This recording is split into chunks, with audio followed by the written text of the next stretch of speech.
Hello, dear students, good morning. काव्य कथा संवेदना मंच महक लेसन नंबर 6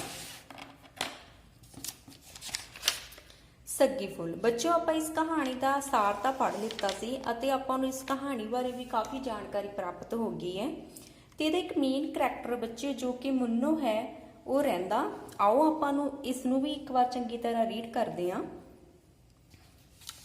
जान पछाण मुन्नो प्रोफैसर गुरदयाल सिंह दी आधुनिक कहानी सग्गी फुल दी की है एक मुख पात्र है। मुन्नो सग्गी फुल कहानी विच ईसर नाम की छोटी जहे की है एक किसान दी पत्नी है। एक औरत होने के नाते शुरू तो लैके अंत तक वो कहानी विच बनना सवरना ਅਤੇ ਸਭ ਤੋਂ ਸੋਹਣੇ ਦਿਖਣਾ ਕੀ ਹੈ ਚਾਹੁੰਦੀ ਹੈ। ਉਹ ਇੱਕ ਸੋਹਣੀ ਸੁਨੱਖੀ ਔਰਤ ਹੈ। ਉਸ ਨੂੰ ਕਹਿੰਦੇ ਸਜਣਾ ਸਵਰਨਾ ਬਹੁਤ ਜ਼ਿਆਦਾ ਸੋਹਣਾ ਲੱਗਦਾ ਹੈ। ਮਨਮਰਜ਼ੀ ਅਤੇ ਅੜੀਅਲ ਔਰਤ। ਠੀਕ ਹੈ। ਮੁੰਨੋ ਇੱਕ ਅੜੀਅਲ ਅਤੇ ਆਪਣੀ ਮਰਜ਼ੀ ਪੁਗਾਉਣ ਵਾਲੀ ਔਰਤ ਦੇ ਰੂਪ ਵਿੱਚ ਕੀ ਹੈ ਕਹਿੰਦੇ ਸਭ ਦੇ ਸਾਹਮਣੇ ਆਉਂਦੀ ਹੈ। ਕਹਾਣੀ ਦੇ ਸ਼ੁਰੂ ਵਿੱਚ ਹੀ ਜਦੋਂ ਈਸਰ ਦੀ ਭੈਣ ਆਪਣੀ ਮੁੰਡੇ ਦੇ ਵਿਆਹ ਬਾਰੇ ਦੱਸਣ ਆਉਂਦੀ ਹੈ ਤਾਂ ਮੁੰਨੋ ਉਦੋਂ ਤੋਂ ਹੀ ਸਵੇਰ ਸ਼ਾਮ ਇਹੀ ਅੜੀ ਫੜੀ ਰੱਖਦੀ ਹੈ ਕਿ ਜਾਣਾ ਤਾਂ ਗੱਜ ਵੱਜ ਕੇ ਜਾਣਾ, ਨਹੀਂ ਤਾਂ ਸ਼ਰੀਕਾਂ ਤੋਂ ਨੱਕ ਵਢਾਉਣ ਨਾਲੋਂ ਕੀ ਆ ਕਹਿੰਦੇ ਚੁੱਪ ਹੀ ਚੰਗੀ ਹੈ। ਠੀਕ ਆ। ਉਹ ਕੀ ਆ ਕਹਿੰਦੇ ਸ਼ਰੀਕਾਂ ਦੇ ਵਿੱਚ ਆਪਣਾ ਨਾਮ ਜੋ ਆਪਣਾ ਰੁਤਬਾ ਕਹਿੰਦੇ ਉੱਚਾ ਰੱਖਣਾ ਚਾਹੁੰਦੀ ਆ। ਉਹ ਕਹਿੰਦੀ ਆ ਕਿ ਜੇ ਅਸੀਂ ਜਾਣਾ ਤਾਂ ਨਾਨਕ ਸ਼ੱਕ ਵਧੀਆ ਲਗਾਉਣੀ ਆ ਤਾਂ ਜਾਵਾਂਗੇ, ਨਹੀਂ ਕਹਿੰਦੇ ਕੀ ਆ ਘਰ ਬੈਠਣਾ ਹੀ ਸਾਨੂੰ ਕੀ ਹੈ ਗਵਾਰਾ ਹੈ। ਇਸ ਤੋਂ ਇਲਾਵਾ ਕਹਾਣੀ ਦੇ ਮੱਧ ਵਿੱਚ ਉਹ ਈਸਰ ਨਾਲ ਬਿਨਾਂ ਸਲਾਹ ਕੀਤੇ ਹੀ ਉਸ ਨੂੰ ਆਪਣਾ ਸੱਗੀ ਫੁੱਲ ਤੁੜਵਾ ਕੇ ਨਵੇਂ ਫੈਸ਼ਨ ਦੇ ਕਾਂਟੇ ਬਣਾਉਣ ਦੀ ਕੀ ਆ ਉਹਨੂੰ ਜ਼ੋਰ ਦਿੰਦੀ ਆ। ਠੀਕ ਆ। ਜਦੋਂ ਵਿਆਹ ਲਈ ਉਹਨਾਂ ਨੇ ਨਾਨਕ ਸ਼ੱਕ ਲਾਉਣਾ ਸੀ ਤਾਂ ਈਸਰ ਨੂੰ ਕੀ ਕਹਿੰਦੀ ਆ ਕਿ ਮੇਰਾ ਸੱਗੀ ਫੁੱਲ ਤੁੜਾ ਕੇ ਇਸ ਨੇ ਨਵੇਂ ਫੈਸ਼ਨ ਦੇ ਕੀ ਆ ਕਾਂਟੇ ਬਣਾ ਲਿਆ। ਅੱਗੇ ਬੱਚਿਓ ਹੈ ਸ਼ਰੀਕਾਂ ਬਰਾਬਰ ਦਾ ਸ਼ਰੀਕਾ ਰੱਖਣ ਵਾਲੀ। ਸਮੁੱਚੀ ਕਹਾਣੀ ਵਿੱਚ ਕਹਾਣੀਕਾਰ ਨੇ ਮੁੰਨੋ ਬਰਾਬਰ ਦਾ ਸ਼ਰੀਕਾ ਰੱਖਣ ਵਾਲੀ ਕਹਾਣੀ ਦਰਸਾਈ ਹੈ। ਜਿਵੇਂ ਕਹਾਣੀ ਦੇ ਮੁੱਢ ਵਿੱਚ ਹੀ ਬਚਨੀ ਦੀ ਬੇਬੇ ਵੱਲੋਂ ਉਸ ਦੀ ਜਠਾਣੀ ਬਾਰੇ ਦੱਸਿਆ ਗਿਆ ਕਿ ਉਹ ਮੁੰਨੋ ਬਾਰੇ ਕਹਿੰਦੀ ਹੈ ਕਿ ਅੱਡ ਹੋਣ ਵਾਲੀ ਜਾਇਦਾਦ ਵੱਡੀ ਜਾਣ ਦੇ ਕਾਰਨ ਦੋਵੇਂ ਜੀ ਦੁੰਬ ਚੁੱਕੀ ਫਿਰਦੀ ਸੀ।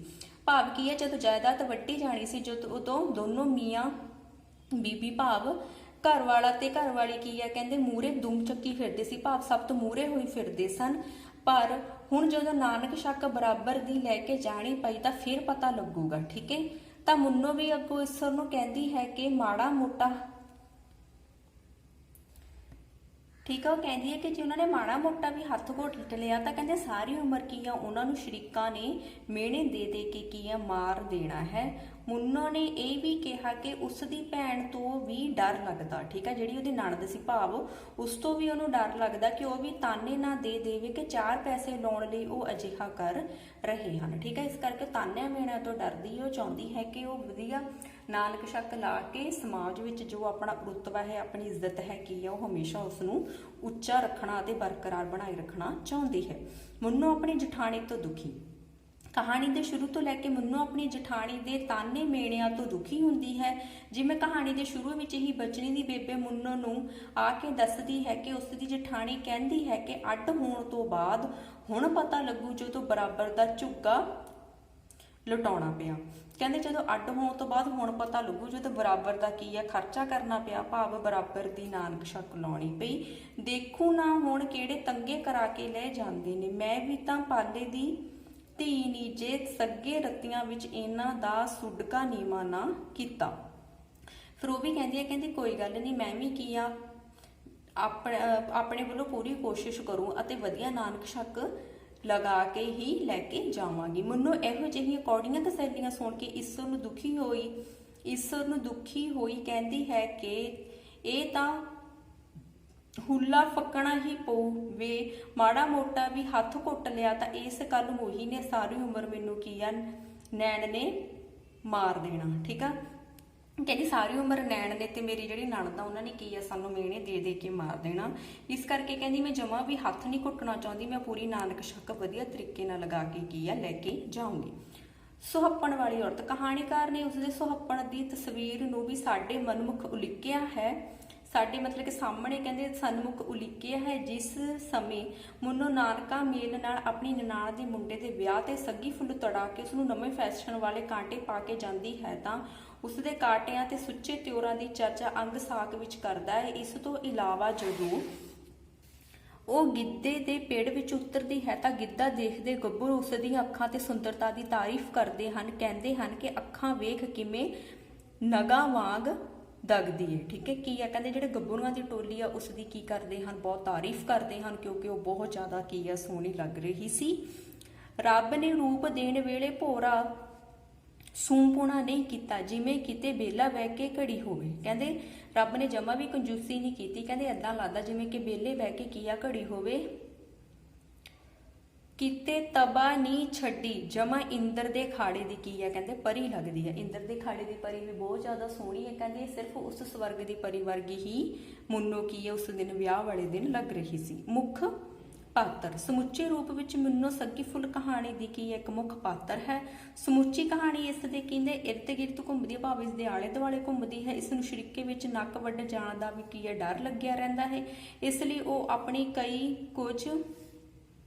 ਕਹਿੰਦੇ ਇਸ ਲਈ ਉਸ ਨੂੰ ਆਪਣੀ ਕੁਝ ਕਿਉਂ ਨਾ ਵੇਚਣਾ ਪਵੇ। ਠੀਕ ਆ, ਉਹ ਕਹਿੰਦੀ ਮੈਨੂੰ ਚਾਹੇ ਆਪਣਾ ਕੁਝ ਵੀ ਵੇਚਣਾ ਪਵੇ ਪਰ ਮੈਂ ਕੀ ਹੈ ਸ਼ਰੀਕੇ ਵਿੱਚ ਆਪਣਾ ਜੋ ਨੱਕ ਹੈ ਨੀਵਾਂ ਨਹੀਂ ਹੋਣ ਦੇਣਾ। ਠੀਕ ਆ, ਇਹ ਪਾਤਰ ਮਨ ਮਰਜ਼ੀ ਦਾ ਕੰਨਾਂ ਦਾ ਕੱਚਾ ਵੀ ਹੈ।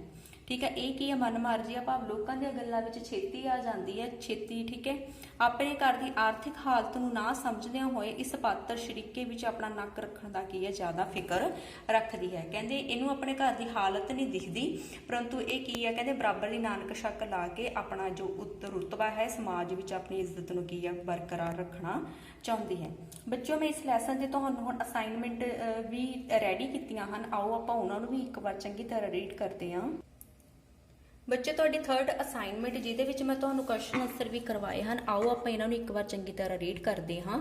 ਫਸਟ ਹੈ ਅੱਜ ਬਚਨੀ ਦੀ ਬੇਬੇ। ਠੀਕ ਆ, ਕੀ ਆ ਕਾਲਜਾ ਮੱਚ ਗਿਆ। ਫਸਟ ਕੁਐਸਚਨ ਹੈ ਇਹ ਸ਼ਬਦ ਕਿਸ ਕਹਾਣੀ ਦੇ ਹਨ ਅਤੇ ਕਿਸ ਨੇ ਕਿਸ ਨੂੰ ਕਹੇ ਹਨ। ਇਹ ਸ਼ਬਦ ਸੱਗੀ ਫੁੱਲ ਕਹਾਣੀ ਦੇ ਹਨ। ਇਹ ਸ਼ਬਦ ਕਿਹਨੇ ਕਹੇ ਹਨ, ਮੁੰਨੋ ਨੇ ਈਸਰ ਨੂੰ ਕਹੇ ਹਨ। ਠੀਕ ਆ, ਭਾਵ ਆਪਣੇ ਪਤੀ ਕਿਹਨੂੰ ਕਹੇ ਹਨ, ਈਸਰ ਨੂੰ ਕਹੇ ਹਨ। ਇਸ ਕਹਾਣੀ ਦਾ ਪਾਤਰ ਬਚਨੀ ਦੀ ਬੇਬੇ ਮੁੰਨੋ ਨੂੰ ਕੀ ਦੱਸ ਕੇ ਗਈ ਹੈ। ਮੁੰਨੋ ਨੇ ਈਸਰ ਨੂੰ ਦੱਸਿਆ ਕਿ ਬਚਨੀ ਦੀ ਬੇਬੇ ਨੇ ਆ ਕੇ ਦੱਸਿਆ ਕਿ ਉਸ ਦੀ ਜਠਾਣੀ ਆ ਜਿਹੜੀ ਕੀ ਆ ਸਾਰੇ ਪਿੰਡ ਵਿੱਚ ਗੱਲਾਂ ਕਰਦੀ ਫਿਰਦੀ ਆ। ਕਹਿੰਦੀ ਅੱਡ ਹੋਣ ਵੇਲੇ ਤਾਂ ਕਹਿੰਦੇ ਦੋਵੇਂ ਜੀ ਕੀ ਆ ਮੂਰੇ ਮੂਰੇ ਨੱਠੇ ਭੱਜੇ ਫਿਰਦੇ ਸੀ ਕਿਉਂਕਿ ਜਾਇਦਾਦ ਵੰਡੀ ਜਾਣੀ ਸੀ। ਪਤਾ ਤਾਂ ਕਹਿੰਦੀ ਹੁਣ ਲੱਗੂਗਾ ਜਦੋਂ ਕੀ ਆ ਬਰਾਬਰ ਦਾ ਨਾਨਕ ਸ਼ੱਕ ਲੈ ਕੇ ਜਾਣਾ ਪਵੇ। ਹੁਣ ਦੇਖਾਂਗੇ ਕਿ ਕਿਹੜੇ ਉਹ ਗਹਿਣੇ ਕਰਾ ਕੇ ਲੈ ਕੇ ਜਾਂਦੇ ਹਨ। ਨੈਕਸਟ ਕੁਐਸਚਨ ਹੈ ਮੁੰਨੋ ਦਾ ਕੀ ਸੁਣ ਕੇ ਕਾਲਜਾ ਮੱਚਣ ਲੱਗ ਪਿਆ। ਮੁੰਨੋ ਨੇ ਈਸਰ ਨੂੰ ਕਿਹਾ ਕਿ ਅੱਜ ਬਚਨੀ ਦੀ ਜਿਹੜੀ ਬੇਬੇ ਆ ਉਹ ਘਰ ਆਈ ਸੀ, ਉਹ ਜਿਹੜੀਆਂ ਗੱਲਾਂ ਮੈਨੂੰ ਦੱਸ ਕੇ ਗਈ ਹੈ ਕਹਿੰਦੀ ਸੁਣ ਕੇ ਕਾਲਜਾ ਮੱਚ ਗਿਆ। ਕਹਿੰਦੀ ਕਿ ਤੇਰੀ ਜਠਾਣੀ ਕਿਹੜੀ ਹੈ ਸਾਰੇ ਪਿੰਡ ਵਿੱਚ ਢੰਡੋਰਾ ਪਿੱਟਦੀ ਫਿਰਦੀ ਆ, ਭਾਵ ਸਭ ਨੂੰ ਕਹਿੰਦੀ ਫਿਰਦੀ ਹੈ। ਅੱਡ ਹੋਣ ਵੇਲੇ ਤਾਂ ਦੋਵੇਂ ਤੀਵੀਂ ਮਾਲਕ ਕਹਿੰਦੇ ਦੁੰਬ ਚੁੱਕੀ ਫਿਰਦੇ ਸੀ, ਭਾਵ ਸਭ ਤੋਂ ਮੂਹਰੇ ਹੋਈ ਫਿਰਦੇ ਸਨ, ਮੋਹਰੀ ਬਣੇ ਫਿਰਦੇ ਸਨ।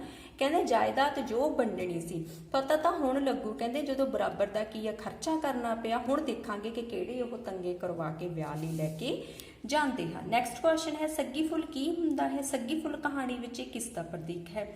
ਸੱਗੀ ਫੁੱਲ ਕਹਾਣੀ ਵਿੱਚ ਸੱਗੀ ਫੁੱਲ ਸਿਰ ਤੇ ਲਾਉਣ ਵਾਲਾ ਕਹਿੰਦੇ ਇੱਕ ਸੋਹਣਾ ਜਿਹਾ ਗਹਿਣਾ ਹੁੰਦਾ ਹੈ ਜਿਸ ਨੂੰ ਮੁੰਨੋ ਨੇ ਤੁੜਵਾ ਕੇ ਨਵੇਂ ਫੈਸ਼ਨ ਦੇ ਕਾਂਟੇ ਬਣਾ ਕੇ ਆਪਣੀ ਨਨਾਣ ਦੇ ਮੁੰਡੇ ਦੇ ਵਿਆਹ ਤੇ ਪਾਇਆ ਸੀ। ਸੱਗੀ ਫੁੱਲ ਔਰਤ ਦੇ ਸਿਰ ਦੀ ਸੁੰਦਰਤਾ ਦਾ ਕੀ ਹੁੰਦਾ ਹੈ ਪ੍ਰਤੀਕ ਹੁੰਦਾ ਹੈ।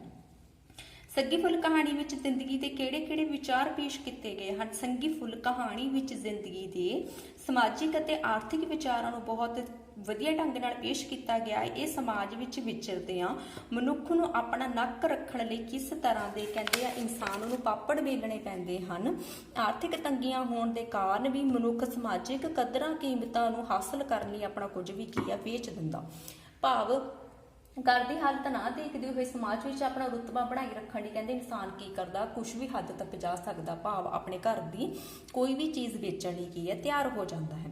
ਇਹਨਾਂ ਸਤਰਾਂ ਨੂੰ ਪੜ੍ਹ ਕੇ ਮੁੰਨੋ ਕਿਹੋ ਜਿਹੀ ਵਿਅਕਤੀ ਦੀ ਔਰਤ ਪ੍ਰਤੀਤ ਹੁੰਦੀ ਹੈ। ਸੱਗੀ ਫੁੱਲ ਕਹਾਣੀ ਵਿੱਚ ਮੁੰਨੋ ਮਨ ਮਰਜ਼ੀ ਅਤੇ ਆਈਡੀਅਲ ਸੁਭਾਅ ਦੀ ਔਰਤ ਕਹਿੰਦੇ ਕੀ ਆ ਪ੍ਰਤੀਤ ਹੁੰਦੀ ਹੈ ਤੇ ਬਰਾਬਰ ਦਾ ਕੀ ਆ ਸ਼ਰੀਕਾ ਰੱਖਣ ਵਾਲੀ ਔਰਤ ਦੇ ਰੂਪ ਵਿੱਚ ਵੀ ਪ੍ਰਤੀਤ ਹੁੰਦੀ ਹੈ। ਨੈਕਸਟ ਹੈ ਝਾਕਦਾ ਕੀ ਹੈ ਡੈਸ਼ ਡੈਸ਼ ਇਹ ਤਾਂ ਭੋਰਾ। ਠੀਕ ਹੈ, ਇਹ ਸ਼ਬਦ ਕਿਸ ਨੇ ਕਿਸ ਨੂੰ ਕਹੇ ਸਨ? ਝਾਕਦਾ ਕੀ ਹੈ, ਇਸ ਗੱਲ ਦੀ ਕਾਦੀ ਨਮੋਸ਼ੀ ਹੈ, ਮੁੰਨੋ ਨੇ ਸੱਗੀ ਇਸਰ ਤੇ ਖਿੱਸੇ ਭਾਵ ਜੇਬ ਵਿੱਚ ਪਾਉਂਦਿਆਂ ਕਿਹਾ ਆਪਦੀ ਇੱਜ਼ਤ ਪਿੱਛੇ ਲੋਕ ਕਹਿੰਦੇ ਆਪਣੀ ਦੇਹਾਂ ਵੇਚ ਦਿੰਦੇ ਨੇ। ਇਹ ਤਾਂ ਭੋਰਾ ਸੋਨਾ, ਇਹ ਸ਼ਬਦ ਮੁੰਨੋ ਨੇ ਕੀ ਆ ਆਪਣੇ ਪਤੀ ਇਸਰ ਨੂੰ ਕਹੇ ਸਨ। ਜਦੋਂ ਕਾਤੇ ਕਹੇ ਸਨ? ਜਦੋਂ ਆਪਣਾ ਸੱਗੀ ਇਸ ਨੂੰ, ਠੀਕ ਹੈ ਬੱਚੋ, ਆਪਣਾ ਸੱਗੀ ਫੁੱਲ ਤੁੜਵਾ ਕੇ ਕੀ ਆ ਨਵੇਂ ਫੈਸ਼ਨ ਤੇ ਕਾਂਟੇ ਬਣਾਉਣ ਲਈ ਕਹਿੰਦੀ ਹੈ। ਨੈਕਸਟ ਹੈ ਇਹ ਵਾਕ ਮੁੰਨੋ ਵੱਲੋਂ ਕਾਦੇ ਲਈ ਕਿਹਾ ਗਿਆ ਹੈ? ਇਹ ਵਾਕ ਮੁੰਨੋ ਨੇ ਆਪਣੇ ਪਤੀ ਇਸਰ ਨੂੰ ਸੱਗੀ ਫੁੱਲ ਤੁੜਵਾ ਕੇ ਨਵੀਂ ਕਿਸਮ ਤੇ ਕਾਂਟੇ ਬਣਾਉਣ ਲਈ ਕਹੇ ਹਨ, ਕਿਉਂਕਿ ਮੁੰਨੋ ਆਪਣੀਆਂ ਜਠਾਣੀਆਂ ਤੇ ਤਾਨੇ ਤੇ ਮੇਨਿਆਂ ਤੋਂ ਤੰਗ ਆਈ ਹੋਈ ਸੀ।